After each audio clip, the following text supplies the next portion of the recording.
Hello guys, स्वागत है आपका एसएससी पाथ में। आज हम देखेंगे एसएससी सीजीएल टीयर 1 2023 में जो जनरल अवेयरनेस के क्वेश्चंस आए हैं उसको हम देखेंगे, और साथ ही जो इसमें करंट अफेयर्स पूछे गए हैं उसको भी देखेंगे, और कुछ क्वेश्चंस का एक्सप्लेनेशन भी होगा। तो उसको आप ध्यान से देखिएगा। जो इम्पोर्टेंट होगा उसका एक्सप्लेनेशन होगा। ठीक है। ये हमारा पार्ट नंबर 2 है। पार्ट नंबर 1 ऑलरेडी अपलोडेड है।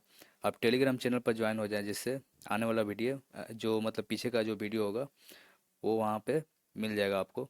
तो चलिए शुरू करते हैं। हमारा पहला क्वेश्चन है।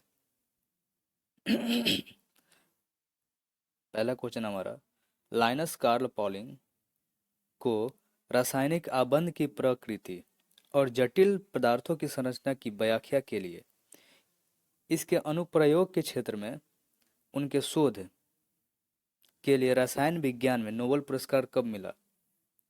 तो 1954 में मिला था इनको नोबेल पुरस्कार। किस क्षेत्र में मिला था? तो इनका एक अनुप्रयोग था जो रासायनिक आबंध की प्रकृति और जटिल पदार्थों की संरचना की व्याख्या करता था। इस क्षेत्र में मिला था इनको रसायन विज्ञान में नोबेल पुरस्कार। ठीक है। क्या नाम था? Linus Carl Pauling. ठीक है। नेक्स्ट है हमारा क्वेश्चन नंबर 2। निम्नलिखित में से किस राज्य संघ राज्य क्षेत्र में 36वें राष्ट्रीय खेलों का आयोजन किया गया था? तो गुजरात में किया गया था। कहाँ किया गया था? गुजरात में। ये जो 36वां राष्ट्रीय खेल हुआ था, कब हुआ था? 2000 2022 में हुआ था। कब? 2022 में हुआ था। ठीक है। और 37वां कब होगा? 37वां जो होगा वो गोवा में होगा। कहाँ पे? गोवा में होगा। अक्टूबर में होगा 2023 में। आने वाला जो अक्टूबर है 2023, उसमें होगा 37वां राष्ट्रीय खेल। कहाँ? गोवा में। नेक्स्ट है हमारा 3 नंबर। न्यायाधीशों को एक उच्च न्यायालय के एक उच्च न्यायालय से दूसरे उच्च न्यायालय में स्थानांतरित करने का अधिकार किसके पास है? तो भारत के राष्ट्रपति के पास है।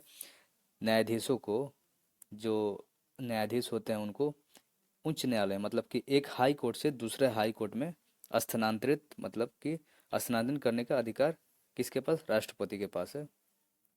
और भारत के राष्ट्रपति प्रेसिडेंट ऑफ इंडिया किस आर्टिकल के अंतर्गत आते हैं? तो आर्टिकल 52 के अंतर्गत आते हैं। कौन? भारत के राष्ट्रपति। और प्रेसिडेंट रूल किस आर्टिकल के अंतर्गत लगता है? तो राष्ट्रपति शासन जो है आर्टिकल 356 के अंतर्गत आता है। राष्ट्रपति शासन आर्टिकल 356 के अंतर्गत आता है। नेक्स्ट क्वेश्चन है हमारा 4 नंबर। भारत के गणतंत्र दिवस समारोह में भारत के गणतंत्र दिवस समारोह में लगातार किन 2 वर्षों में से कोई मुख्य अतिथि नहीं आया? लगातार किन 2 वर्षों में कोई भी मुख्य अतिथि नहीं आया? तो 2021 और 2022 में कोई भी मुख्य अतिथि नहीं आया था। कब? गणतंत्र दिवस के शुभ अवसर पे। अब गणतंत्र दिवस गणतंत्र दिवस 2023 जो हुआ, इसमें कौन मुख्य अतिथि थे? तो मुख्य अतिथि जो थे अब्दुल फतेह इल अल सीसी। जो मुख्य अतिथि थे 2023 गणतंत्र दिवस में, अब्दुल फतेह अल सीसी। ये कहाँ के प्रेसिडेंट है? तो इजिप्ट के।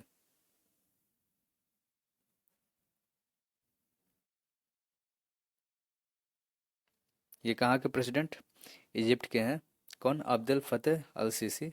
और ये मुख्य गेस्ट थे 2023 जो 26 जनवरी हुआ था, हम लोग का गणतंत्र दिवस हुआ था, तो उसमें ये मुख्य अतिथि थे। नेक्स्ट है हमारा 5 नंबर। अंतर्राष्ट्रीय बालिका दिवस 2021 कब मनाया गया? तो 11 अक्टूबर को मनाया गया था।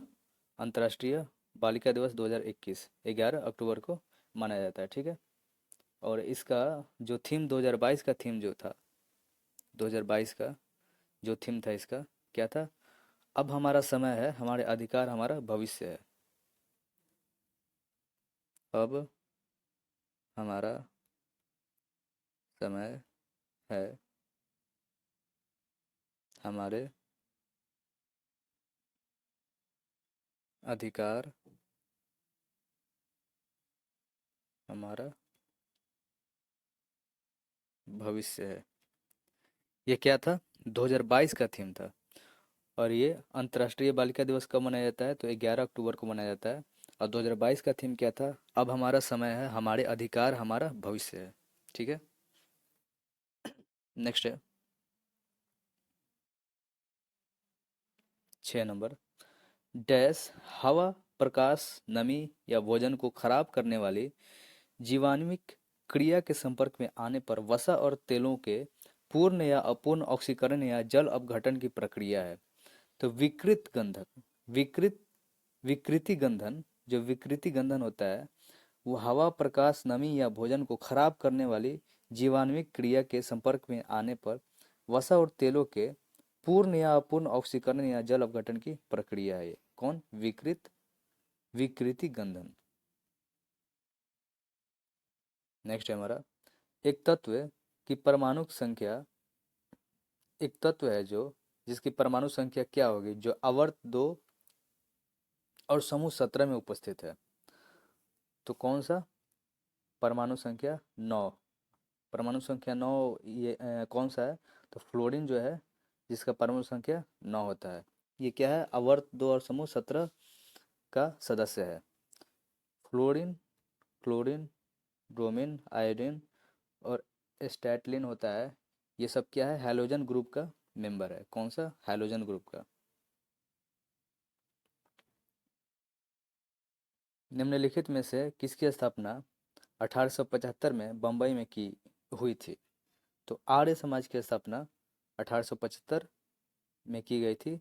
और कहाँ पे? बंबई में हुई थी। ठीक है। और आर्य समाज के संस्थापक कौन कौन है? तो आर्य समाज के संस्थापक जो हैं वो दयानंद सरस्वती। आर्य समाज के संस्थापक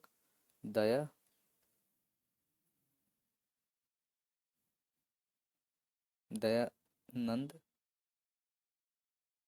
सरस्वती। आर्य समाज के संस्थापक दयानंद सरस्वती। कब? 1875 में। सत्य शोधक समाज के संस्थापक, सत्य शोधक समाज ये कब बना था? तो 1873 में। कहाँ पे? पुणे में। पुणे में बना था। किसके द्वारा? इसका मतलब कौन बनाया था? तो जो, यहाँ पे लिख देता हूँ मैं,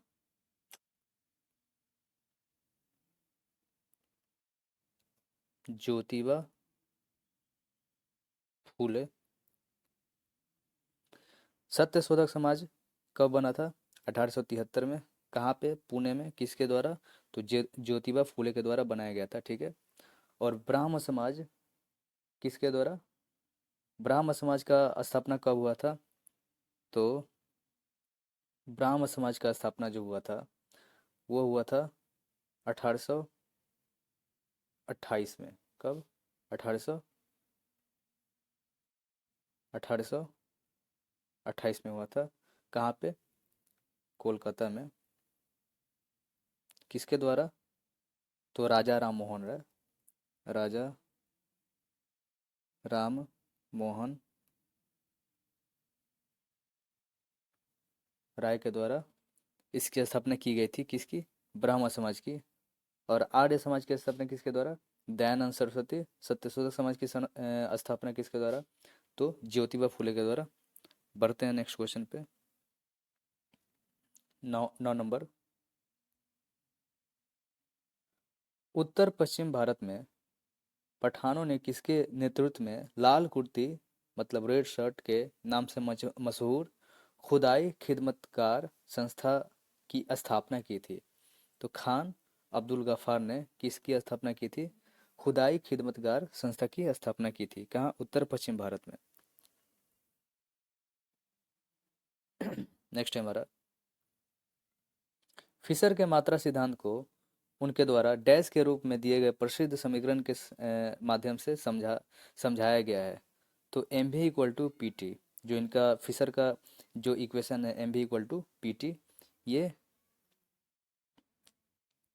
फिशर का जो मात्रा सिद्धांत है उसको समझाया गया है। ठीक है। एम का मतलब क्या होता है? एम का मतलब होता है मनी सप्लाई, मनी सप्लाई, जो मूल्य का निकास होता है। भी velocity of velocity of circulation. P मतलब प्राइस लेवल, और टी मतलब क्या होता है? ट्रांजैक्शन होता है। टी मतलब ट्रांजैक्शन।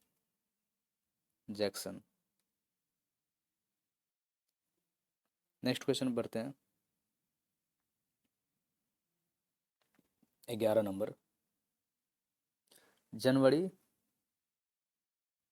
जनवरी 2022 में जनवरी 2022 में किस राज्य सरकार ने दिव्यांग व्यक्तियों के सशक्तिकरण के लिए अपनी एकीकृत पहल एकीकृत पहल क्या?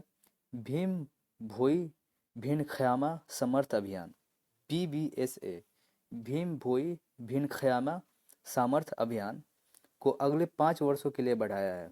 तो ओडिशा सरकार ने। किसने? ओडिशा सरकार ने। नेक्स्ट है हमारा, ये क्या था हमारा? ये हमारा एक करंट अफेयर, ये क्या था हमारा? CA था। ठीक है। नेक्स्ट है हमारा, निम्नलिखित में से कौन सा निम्नलिखित में से कौन सा विकल्प भारतीय संविधान में रिपब्लिक या गणतंत्र शब्द का अर्थ बताता है? तो निर्वाचित प्रमुख जो है वो क्या करता है? रिपब्लिक या गणतंत्र शब्द का अर्थ बताता है। नेक्स्ट है हमारा, मृच्छकटिका नाटक निम्नलिखित में से किसने लिखा था? तो शूद्रक ने लिखा था। क्या? मृच्छकटिका जो नाटक था किसके द्वारा लिखा गया है? तो शूद्रक के द्वारा लिखा गया है। नेक्स्ट है हमारा 14 नंबर। 2020 ओलंपिक खेलों का आयोजन स्थल कहाँ पर था? तो टोक्यो में था। जापान की राजधानी टोक्यो में 2020 का ओलंपिक खेलों का आयोजक स्थल था। ठीक है। और वहाँ जापान के प्रेसिडेंट कौन है? तो कसीदा फूमियो कसीदा फूमियो किसीदा।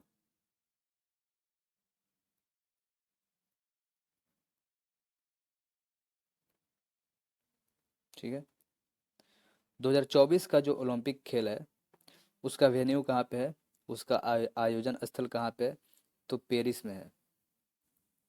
पेरिस में 2024 का जो ओलंपिक खेल होगा उसका आयोजक स्थल कहाँ है? पेरिस है। नेक्स्ट है हमारा, आधुनिक औद्योगिक प्रणाली के उदय से पहले भारतीय निर्यात में मुख्य रूप से डैश जैसे निर्माण शामिल थे? तो आधुनिक औद्योगिक प्रणाली के उदय से पहले क्या था? भारतीय निर्यात में मुख्य रूप से सूती और रेशमी वस्त्र जैसे निर्माण शामिल थे। सूती और रेशमी वस्त्र जैसे निर्माण शामिल थे। कब?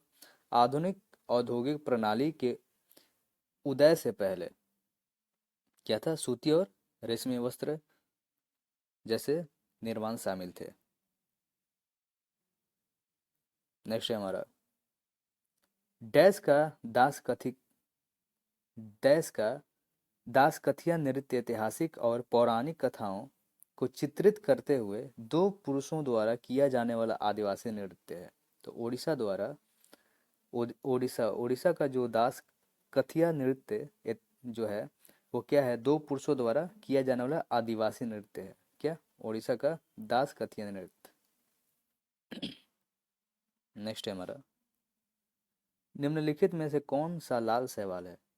तो ये पिछले जो मैंने वीडियो बनाया था, जो पिछला लेक्चर था उसमें डिटेल मैंने बताया था इसके बारे में।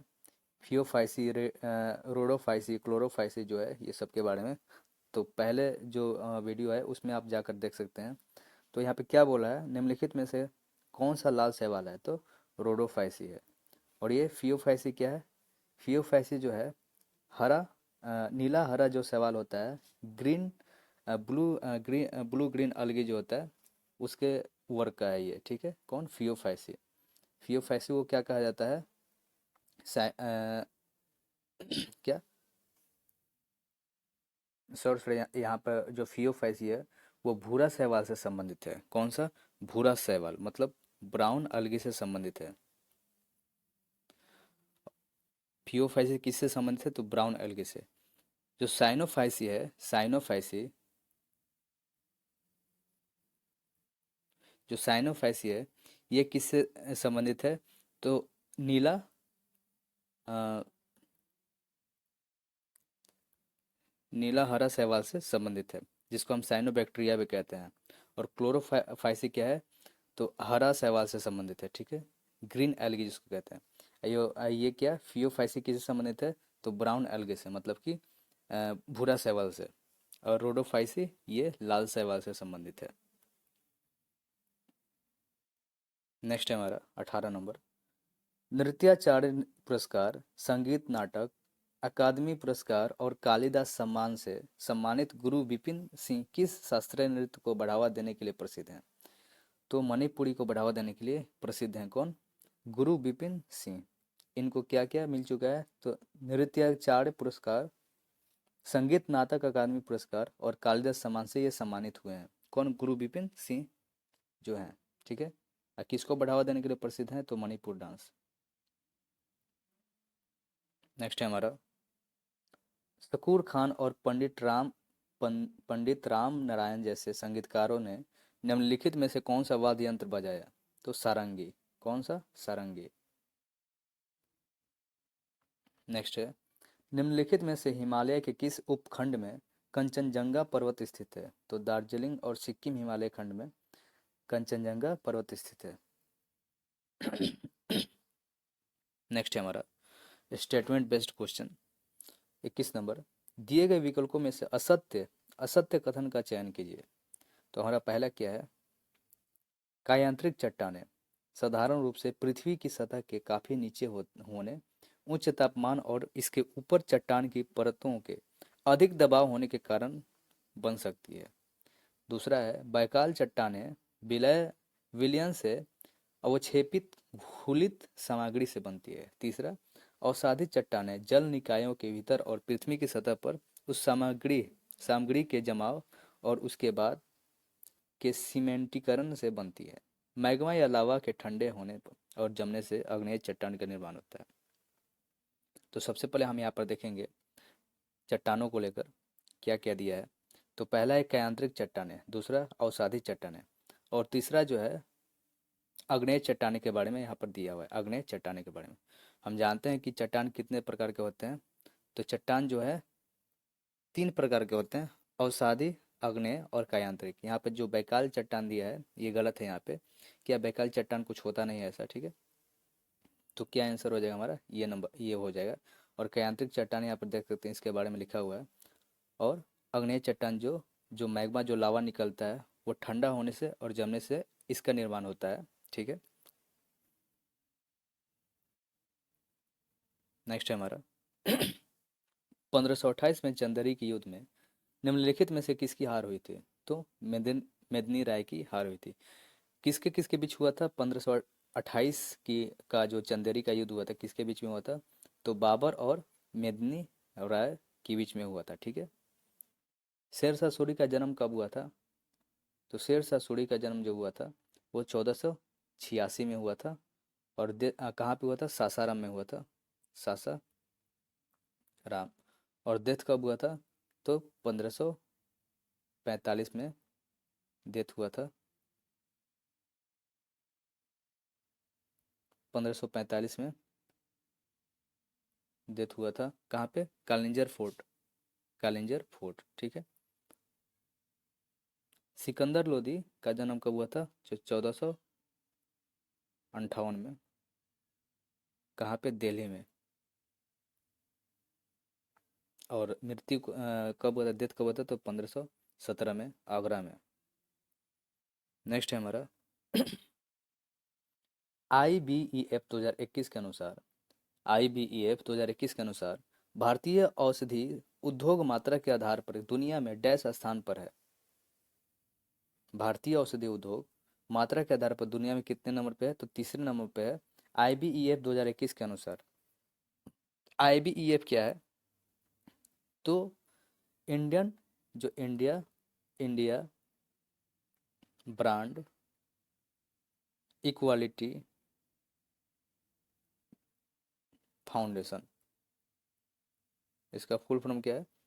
India brand equality foundation, IBEF। ठीक है, कब फाउंड हुआ था ये? तो 2003 में हुआ था। 2003 में फाउंड किया गया था इसको, IBEF को। ठीक है, कहाँ पे इसका हेड क्वार्टर है? हेड क्वार्टर इसका दिल्ली में है। इसके CEO कौन है? CEO जो है वो डॉक्टर कृष्ण कृष्ण कुमार है। कृष्ण कुमार है। ठीक है, नेक्स्ट क्वेश्चन पे बढ़ते हैं।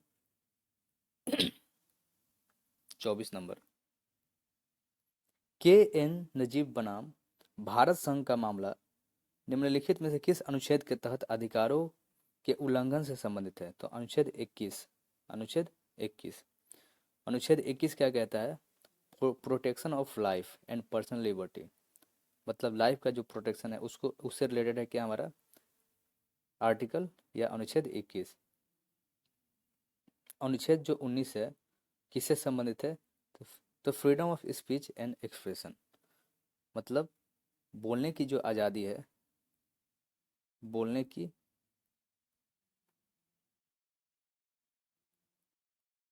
आज़ादी किस में है? अनुच्छेद 19 में। अनुच्छेद 14 से लेकर 18 तक, 16 भी उसमें आ जाएगा, 14 से 18 तक ये जो है राइट ऑफ इक्वालिटी, समानता का अधिकार, राइट टू इक्वालिटी।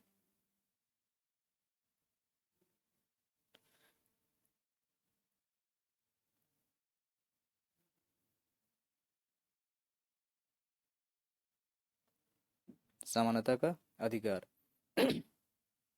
तो अनुच्छेद 21 क्या हो गया? लाइफ का जो प्रोटेक्शन है, protection of life and personal जो हमारा लिबर्टी है, उससे रिलेटेड है हमारा अनुच्छेद 21। ठीक है, अनुच्छेद 19 जो है बोलने की आज़ादी, मतलब freedom of speech and expression. ठीक है, अनुच्छेद 14 जो है, 14 से मतलब 18 तक, वो राइट टू इक्वालिटी मतलब समानता का अधिकार को बताता है। ठीक है, नेक्स्ट क्वेश्चन, लास्ट नंबर, निम्नलिखित में से कौन सा भाषा तिब्बती वर्मी भाषा परिवार से संबंधित है? तो त्रिपुरा से जो ये त्रिपुरा से निम्नलिखित में से कौन सी भाषा तिब्बती वर्मी भाषा परिवार से संबंधित है? त्रिपुरा का जो भाषा है किससे संबंधित है? तिब्बती बर्मी भाषा परिवार से। ठीक है, तो आज के लिए इतना ही। नेक्स्ट लेक्चर में इस नेक्स्ट सेशन के जो एग्ज़ाम हुए थे GS का क्वेश्चंस को लेकर आएंगे। ठीक है, तो मिलते हैं नेक्स्ट वीडियो में, तब तक के लिए थैंक यू।